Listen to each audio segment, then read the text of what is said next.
کراچی میں hair transplantation کے ماہر کے پولیس کے ہاتھوں جعلی مقابلے میں مبینہ قتل کا واقعہ لرزہ خیز تفصیلات سامنے آ گئیں۔ آپ نے اس ویڈیو کو مکمل طور پر دیکھنا ہے اور آگے شیئر بھی کرنا ہے تاکہ اس ظلم اور بربریت کو بے نقاب کیا جا سکے اور مقتول کے خون سے انصاف کا کوئی راستہ نکل سکے۔ معلوم ہوا ہے کہ خانواہن کے رہائشی میڈیکل ٹیکنیشین مہمیر تنیو 16 اکتوبر کو گاؤں تنیا بکا شاہ خانواہن سے کراچی روانہ ہوئے۔ انہیں ڈاو میڈیکل یونیورسٹی ہسپتال میں زیر علاج پیر محمد تنیو نامی شخص کی عیادت کرنی تھی اور خیر پور میں واقع اپنی کلینک کے لیے کچھ ضروری سامان بھی خریدنا تھا جہاں وہ بالوں کی ٹرانسپلانٹیشن کیا کرتے تھے۔ مہمیر کے بھائی توفیق احمد کے مطابق وہ کراچی میں اپنے بھائی الحصائی کے گھر ٹھہرے جو ٹریفک پولیس میں اہلکار ہیں۔ اس سے قبل مہمیر ڈاو میڈیکل یونیورسٹی ہسپتال پہنچے اور پیر محمد کی عیادت کی جو جگر کے مرض میں مبتلا تھے اور حالت نازک تھی۔ پیر محمد تنیو کا تعلق میہڑ سے ہے اور وہ بچپن سے مہمیر کے گھر پر رہتے ہیں اور وہیں 10ویں جماعت تک تعلیم حاصل کرتے رہے ہیں۔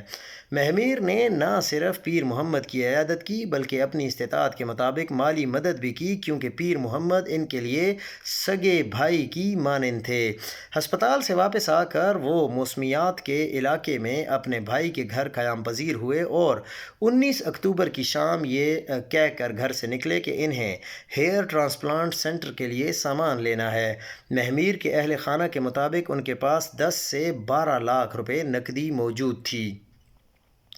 رات گئے تک وہ گھر واپس نہیں آئے۔ جب فون کیا گیا تو نمبر بند ملا۔ گھر والوں نے سمجھا کہ وہ مارکیٹ میں اپنے کام میں مصروف ہوں گے مگر وہ صبح تک بھی واپس نہ آئے۔ 20 اکتوبر کو بھی وہ گھر نہیں پہنچے۔ اہل خانہ نے تلاش شروع کی مگر کوئی سراغ نہ ملا۔ 21 اکتوبر کی صبح 10:24 پر توفیق احمد کو ایک موبائل نمبر سے کال موصول ہوئی۔ وہ اس وقت اپنے گاؤں تنیا بکا شاہ میں موجود تھے۔ کال کرنے والے نے پوچھا کہ ہیلو، آپ توفیق بات کر رہے ہیں؟ جی میں توفیق ہوں۔ اچھا، آپ مہمیر تنیو کے بھائی ہیں؟ جی میں مہمیر کا بھائی ہوں۔ توفیق بتاتے ہیں کہ ان پر سکتہ طاری ہو گیا جب کال کرنے والے نے کہا میں ایدھی ہوم سہراب گھوٹ سے بات کر رہا ہوں، آپ کے بھائی کی 3 دن سے لاش پڑی ہوئی ہے، آ کر لے جائیں۔ توفیق کے مطابق انہوں نے خود کو سنبھالا اور اپنے بھتیجے کو وہ نمبر دیا کہ وہ مزید معلومات حاصل کرے۔ ایدھی ہوم کے اہلکار نے بتایا کہ گلشن اقبال پولیس لاش وہاں دے گئی تھی اور پولیس کا کہنا تھا کہ یہ شخص ایک انکاؤنٹر میں مارا گیا ہے۔ یہ کال زونگ کے موبائل نمبر سے آئی تھی، PTCL نمبر سے نہیں۔ پولیس نے درج FIR میں مہمیر کو نامعلوم شخص لکھا، حالانکہ کال کرنے والے کو پوری معلومات تھیں کہ وہ کون ہیں اور کس کے بھائی ہیں۔ اہل خانہ فوراً ایدھی ہوم سہراب گھوٹ پہنچے تو وہی شخص وہاں موجود تھا۔ اس نے لاش دکھائی اور ضروری کارروائی کے بعد میت ان کے حوالے کر دی۔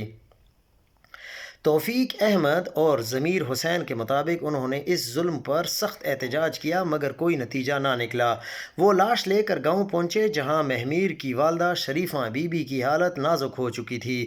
اہلیہ پر بے ہوشی کے دورے پڑ رہے تھے اور ان کا کم عمر بیٹا عباس حیدر باپ کے لیے بلک بلک کر رو رہا تھا۔ اہل خانہ کے مطابق وہ 3 دن بعد دوبارہ کراچی گئے اور گلشن اقبال پولیس اسٹیشن پہنچے تو انہیں پورا دن خوار کیا گیا۔ شام کو تفتیشی افسر پرویز احمد آیا اور بے حسی سے بولا وہ بندہ تو مجرم تھا، آپ تھانے کیوں آئے ہیں؟ بعد ازاں انہیں ایک FIR کی کاپی پکڑا دی گئی جس میں لکھا تھا کہ کچھ ڈاکو ایک گھر میں ڈکیتی کی کوشش کر رہے تھے۔ پولیس پہنچی، مقابلہ ہوا، ایک نامعلوم ڈاکو مارا گیا، ایک ملزم جمیل احمد گرفتار ہوا، باقی فرار ہو گئے۔ حیرت کی بات یہ ہے کہ گرفتار ملزم نے کہا کہ وہ مارے گئے شخص کو بالکل نہیں جانتا۔ یہ سارا واقعہ سن کر آنکھوں میں آنسو آ گئے۔ یہ ظلم کی انتہا ہے۔ کراچی پولیس چیف اور IG سندھ کو شرم آنی چاہیے اگر ان کے دل میں ذرا سا بھی ضمیر باقی ہے، مگر افسوس نہ حکمرانوں میں احساس ہے نہ پولیس افسران میں انسانیت۔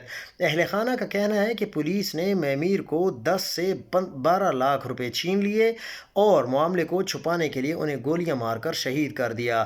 معلوم ہوا ہے کہ انہیں 9mm پستول اور SMG کی گولیاں لگیں اور پولیس نے پوسٹ مارٹم رپورٹ بھی چھپا لی ہے۔